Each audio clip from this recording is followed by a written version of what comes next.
Fake channels aren't anything new to YouTube, but what happens when you start committing actual crimes in a desperate attempt for views? Well, that's exactly the case for Australian YouTuber Pete Z. So how exactly did he manage to go from flipping free items on Facebook to pretending to live for free in the world's richest colleges, stating he's Taylor Swift's cousin to get a free vacation, sneaking into the world's most secure cruise, and having one singular video destroy his entire reputation for good? Well, first we have to date back to the 4th of December 2020, where Pete Z would upload his very first video, Why Energy Stocks Will Be a $1 Million Investment, with the description reading, I think energy stocks will be the next $1 million investment and will make you $1 million. This is nothing but your average finance YouTube video, where to begin with, it only amassed 700 views. This genre didn't seem to last very long on his channel, as only 8 videos and 4 months later, he would begin posting videos that we know him for today. Videos such as I illegally stole Airax Pizza restaurant and how I stole an entire Mr. Beast restaurant. They would begin to gather him his first bit of attention, and it's a smart move. Trend hopping is when small creators use bigger creators' names to get themselves more attention in the beginning, then span out from there. And it seemingly worked for Pete Z, as after posting his 30th ever video titled, I tried surviving 7 days in the airport for free, he would surpass the milestone of 5,000 subscribers. But this is where things start to get interesting. See, his main goal was to beat the current record that Phidias owns for spending time in the airport. Not even 4 seconds into the video, and we are already hit with the dramatic intro that is security telling him that they are watching him. Yeah. These cameras? Yeah. They're all on you. And spoiler alert, he didn't spend 7 days in the airport. In fact, he didn't even spend 1 day there, as he got kicked out 8 hours in for simply asking the date and time. So I thought I'd ask a friendly stranger. Sunday. And what's the time? 4:15. Okay, thank you very much. That's it. Okay, that's it. That's it. Yeah, thank you. You would know the time. Are you recording me? No, I'm not recording you. Why did you ask me that stupid question?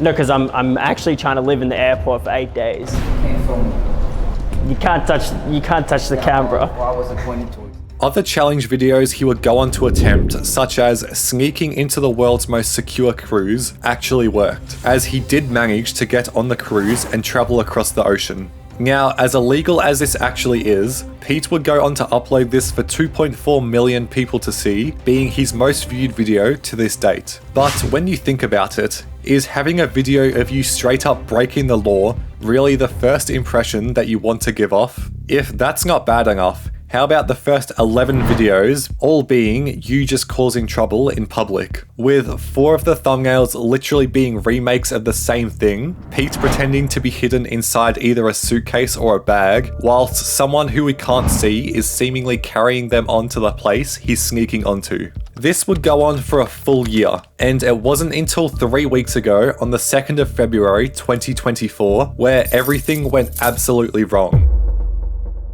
I stole a $100,000 luxury vacation might have just been enough to destroy his reputation for good and make it known that every single video he has uploaded to this date could have been entirely fake.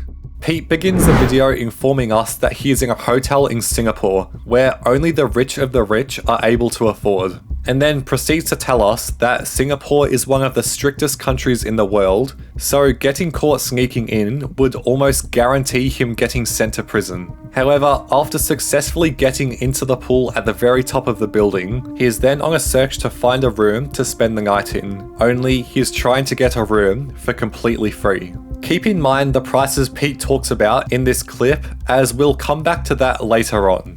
Go for tens of thousands of dollars per night. This is like the penthouse suites. And the bigger room we sneak into, the more I'm giving back. But I'll explain this later. Then, only 5 minutes into the video, Pete Z spots a room card on a cleaner's trolley, steals it when no one is looking, and proceeds to go on and spend the night in a guest room. If this isn't already illegal enough, he then puts the card back so nobody knows, and then holds the door open with tape in the frame so it doesn't lock him out. As the video progresses, Pete begins to make his way to the casino, where he shows an article reading 5 foreigners charged with recording gaming machines at casinos with mobile phones, who were then sent to jail. Now, take a guess at what Pete Z did next. If you guessed film inside the casino, you would be spot on. Towards the end of the video, Pete just happens to be filming himself in the shower when he hears a knock on the door. I think I'm ever beat the fact that I even get to do it now. That's freaking.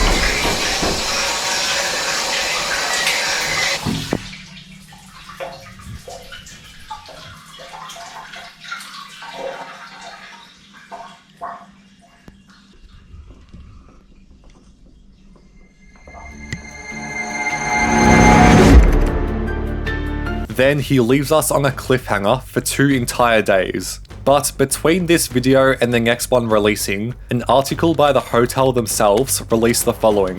MBS refutes YouTuber's claim of sneaking into hotel and staying for free, confirms he paid for his room. A YouTuber who goes by Pete Z shared a video on February 2nd titled I stole a $100,000 luxury vacation. In it, he appears to have used the Marina Bay Sands infinity pool, dined at LAVO, and spent time inside one of their hotel rooms, all without paying for it. He appears to have tailgated a hotel guest to gain entry into the infinity pool, charged his meal to a guest room, and gain access to a hotel room by taking a keycard which was left on a cleaning cart. Speaking to Mothership, an MBS spokesperson has confirmed that the YouTuber was a legitimate hotel guest who had paid for his stay there. They shared that the records show the YouTuber had stayed at MBS on January 11th, 2024 and dined at LAVO on the same evening. As a legitimate hotel guest, he had access to the various areas of the hotel showing in the video, including the Sky Park and our infinity pool. He also paid for his meal at LAVO, they said, which then led to comments such as, for everyone here, he got completely exposed for faking the whole thing. Bro got exposed by the Singapore media for paying for this, to which Pete would go on to pretend like the allegations are completely fake and reply with, lol, you guys are hilarious, believing a writer named HMM being the author of the article.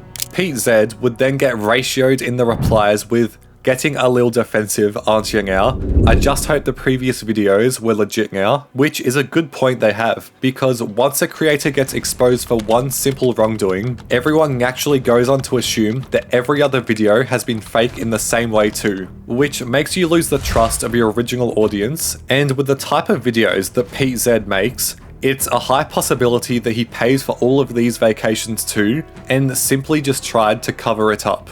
Part 2 of the series was released, but the audience had already learned the fact that this whole series is entirely fake.